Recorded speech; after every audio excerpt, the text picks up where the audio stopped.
ગુજરાતના દરિયાકાંઠેથી ફરી એકવાર મોટી માત્રામાં ડ્રગ્સનો જથ્થો ઝડપી પાડવામાં આવ્યો। કેન્દ્રીય એજન્સીઓને આ સૌથી મોટી સફળતા મળી।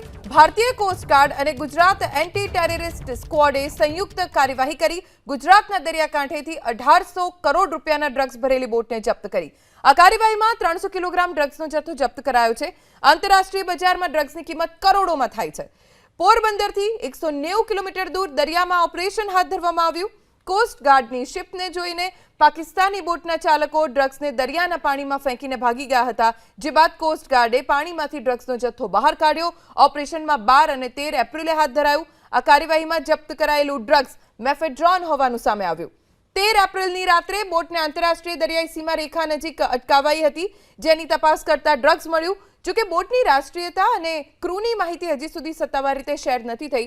એક વર્ષ પહેલા એપ્રિલ 2024માં પણ કોસ્ટગાર્ડ, એનસીબી અને એટીએસને મળેલા ઇનપુટ્સના આધારે અરબી સમુદ્રમાંથી ડ્રગ્સનો 86 કિલો જથ્થો ઝડપાયો હતો, જેની બજાર કિંમત 600 કરોડ રૂપિયા હોવાનું જાણવા મળ્યું હતું।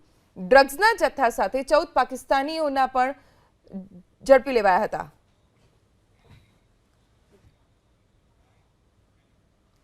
તો કેવી રીતે આખું ઓપરેશન પાર પાડવામાં આવ્યું, મારા સહયોગી પૂનમ પાસેથી જાણીશું। પૂનમ, ધ્વનિ 1600 કિલોમીટર લાંબો દરિયા કિનારો છે, જે વારંવાર ડ્રગ્સ જ્યાંથી પકડાઈ આવે છે, કેવી રીતે કોસ્ટગાર્ડ અને એટીએસે આખું ઓપરેશન પાર પાડ્યું, એની જો વાત કરવામાં આવે તો કોસ્ટગાર્ડ વેસ્ટ રિજિયનને મળ્યો હતો એક નનામો પત્ર, અને આ નનામા પત્રના આધારે તપાસ હાથ ધરાઈ।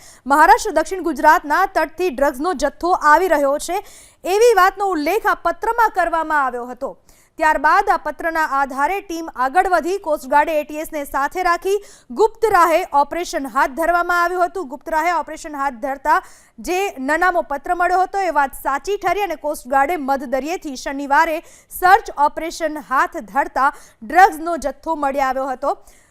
મધરાત્રે આંતરરાષ્ટ્રીય જળસીમા નજીક એક નૌકાને અટકાવવાનો પ્રયાસ કરવામાં આવ્યો હતો, પરંતુ એ નૌકા અટકી નહોતી, જેમાં ડ્રગ્સ હતું એ દરિયામાં ફેંકી દેવામાં આવ્યું હતું ને બાદમાં તમામ જે શખ્સો હતા તેઓ ફરાર થઈ ચૂક્યા હતા।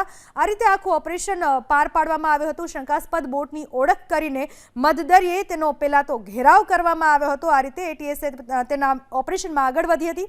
શંકાસ્પદ બોટનો ઘેરાવ કરાતા જ માફિયાઓએ દરિયામાં ડ્રગ્સનો જથ્થો ફેંકી દીધો હતો। મોટા પ્રમાણમાં ડ્રગ્સનો જથ્થો હતો। ડ્રગ્સનો જથ્થો દરિયામાં ફેંકીને શંકાસ્પદ બોટ ફરી આંતરરાષ્ટ્રીય જળસીમા તરફ ભાગવા લાગી હતી, પરંતુ ભારતીય બોટે તેનો પીછો કર્યો હતો। કોસ્ટગાર્ડે નાની બોટ દરિયામાં ઉતારીને શંકાસ્પદ ફેંકાયેલા પેકેટો પણ જપ્ત કર્યા હતા, જેમાં મોટા પ્રમાણમાં ડ્રગ્સ હતું। કોસ્ટગાર્ડના જહાજે બોટનો પીછો કર્યો, પણ પકડવામાં નિષ્ફળતા મળી હતી। આ રીતના ડ્રગ્સનો જથ્થો પકડી પાડવામાં આવ્યો હતો, પરંતુ આ લોકો ભાગવામાં સફળ રહ્યા। ધ્વનિ, આભાર પૂનમ।